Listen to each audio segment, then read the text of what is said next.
Welcome to Bedhampton Church. Contact us at www.bedhampton.church. But for now, let's continue that journey with this input.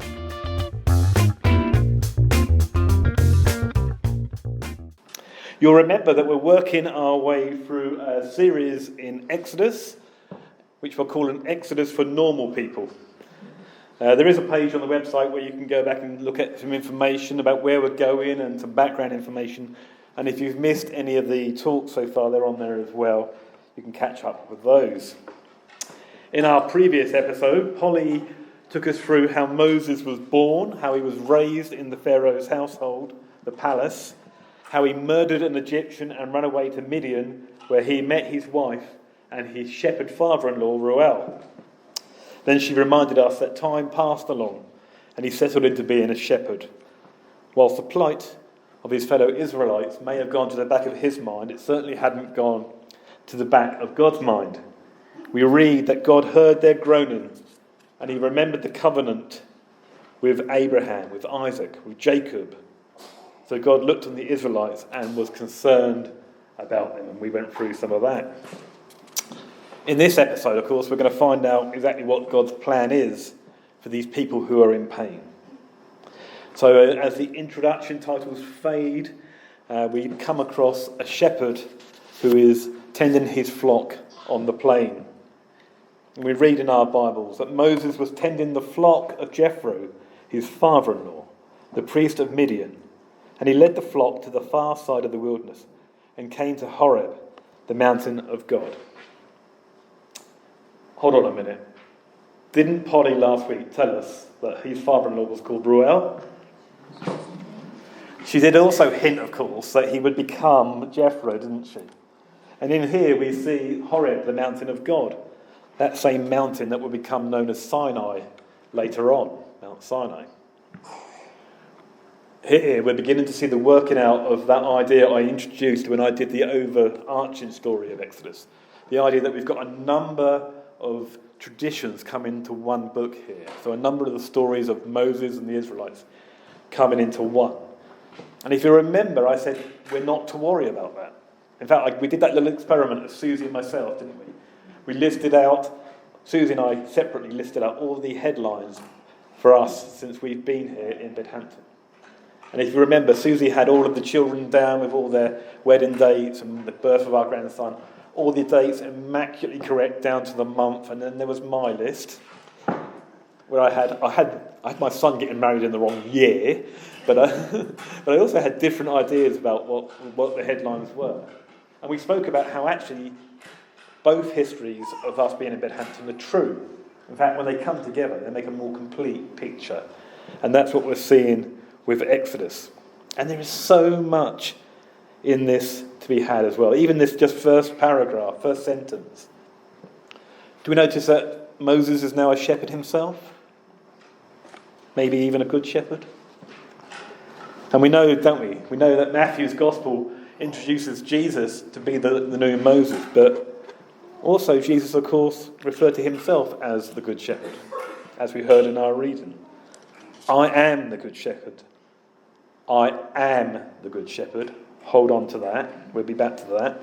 I am the good shepherd. The good shepherd lays down his life for the sheep. And I could go on just delving into this bit here, but you're going to have to read some of that background information or grab the book from your local bookstores, because actually for now, Moses has spotted a burning bush. Probably not a massively unusual thing to happen, actually, in Israel for him. But the difference about this burning bush is, as the Hebrew says, it's not being eaten up by the fire. Again, I want to go into more about the symbolism of that, but actually I want to get moving on quickly, because this is where Moses meets God.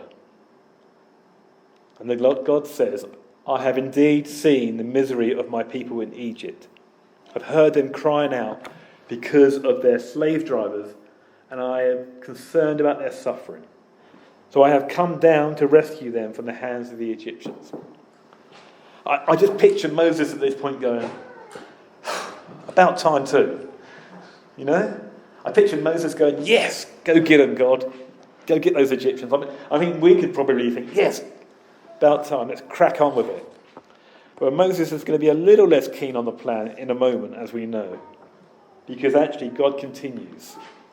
And now the cry of the Israelites has reached me. I've seen the way the Egyptians are oppressing them. So now, go. I am sending you to Pharaoh to bring my people, the Israelites, out of Egypt. So at this point that Moses' face changes, his jaw drops, and he's like, you're sending me. Instantly, Moses comes up with 5 reasons why he can't possibly be sent to the Egyptians. And I'm going to whiz through these, so you might want to grab your sheet if you've got your sheet in front of you, because this is important stuff. Moses starts off by saying, I am a nobody. I am nobody, he says. He says, who am I that I should go to Pharaoh and bring the Israelites out of Egypt? Well, how about the fact that you grew up in the Pharaoh's household and you're practically family Moses? Should we talk about that? But he doesn't, does he? He moves on from there. I mean, who am I? Moses is someone big, we can assume, in Egypt, even though it's been a while since he was there. But God's answer isn't, you know fine well who you are, Moses. His answer is, I will be with you, and this will be the sign to you that I have sent you.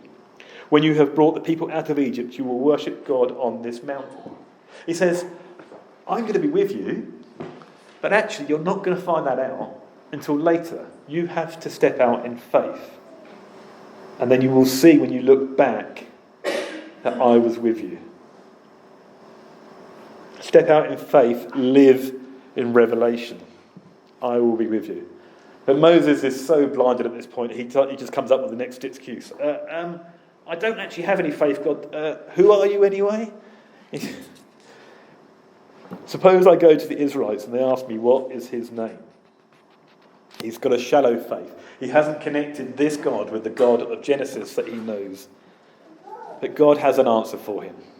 And it's an answer that has echoed down through history to today. That classic answer, I am who I am. This is a theme that runs through the whole of Exodus. God is saying, there is no one before him, there is no one after him. He is the first, the last, the Alpha, the Omega.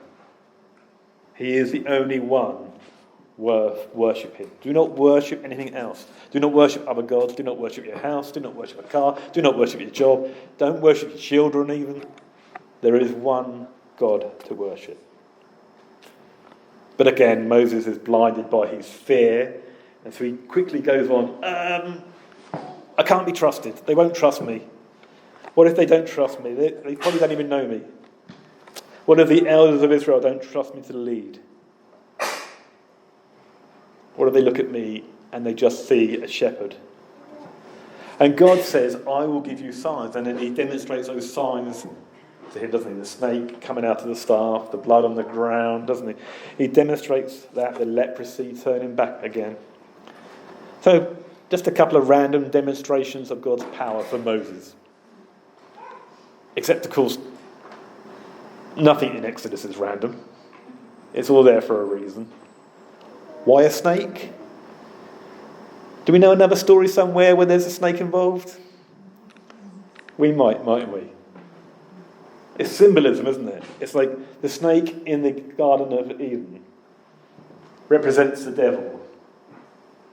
And if you remember your pictures from history, the Pharaoh's headdress is a depiction of a snake. God is saying this supposed king who I'm going up against is nothing compared to me. I am the first, the last. God is saying he will stamp on the snake's head. He is all that we need. That's what he's saying to Moses. But again, Moses is blinded and quickly comes up with excuse number 4. I'm not a public speaker. I don't speak very well, God. I've never been very good at speaking in public. All sorts of things that might have been. I'm slow of speech and tongue. And God actually doesn't seem to hold much truck with this for very long. Actually, I think by now he's getting the idea that Moses is just making up excuses. We're going to be here all day if it carries on at this rate. He says, who gave humans their voices? Who gave humans the skills that they need, the giftings that they need to do the mission that I've given them? Who does all that? Not Moses, but God. The I Am says, I'll give you all that you need. And I think Moses at this point is cottoning on that whatever he throws at God, God's just going to throw it back again and say, don't trust in you, trust in me. And so we actually get some truth out of Moses at this point. I don't want to do it. Please send someone else. I can relate to Moses, I've been there. Please send someone else. I don't want to do it. You see, Moses has come up with 5 reasons about why he can't do it. And I'm sure he had another 10, 15, 20 in his back pocket as well. But God has come up with just one reason why he must and he can and he should and he will. Moses has said, I'm a nobody. I don't have any faith in you. I won't be trusted. I'm not a speaker. And finally, I don't want to do it. And God simply said, I am who I am. Moses' eyes were on himself. I'm a nobody. I don't have faith. I can't be trusted. I'm not a speaker. I don't want to do it. They should have been not on himself, but on the great I am. His eyes were on himself, on his limitations, not on the great I am, God himself, who has no limitations. Names are important in the Bible, and the fact that God calls himself the I am would not have been missed by his Hebrew people at the time. There's a reason that God's name comes up later on in the Ten Commandments. I'm sure we'll get to that. Names are important.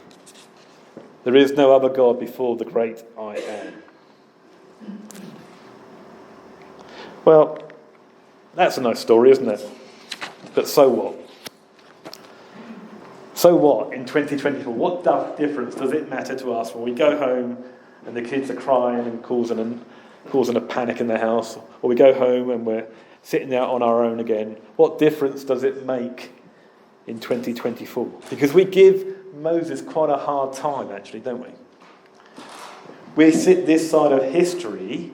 We know what happens. We know that eventually when Moses trusts in God, God delivers. But we sit this side of history. Moses is still the other side. Are we really any different?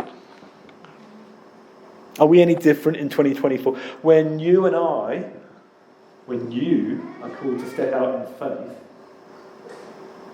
where are your eyes? Where are my eyes? Jesus, the Good Shepherd, is calling all of us in 2024 to reach out to Bedhampton, to reach out to the people of Bedhampton, the families, the seniors, those who commute to London, those who stay at home and are lonely. Jesus is calling us to reach out to them. And as we know, everything points to Jesus, including Exodus. In John, Jesus says, I am, 7 times. I am the bread of life. I am the light of the world. I am the door of the sheep. I am the good shepherd. I am the resurrection and the life. I am the way, the truth, and the life. I am the true vine. Don't let anyone ever tell you that Jesus never called himself God. The I am is clearly Jesus saying, I am the I am. It's echoing back to Exodus. This is the God that calls you and I to step out. Where are your eyes?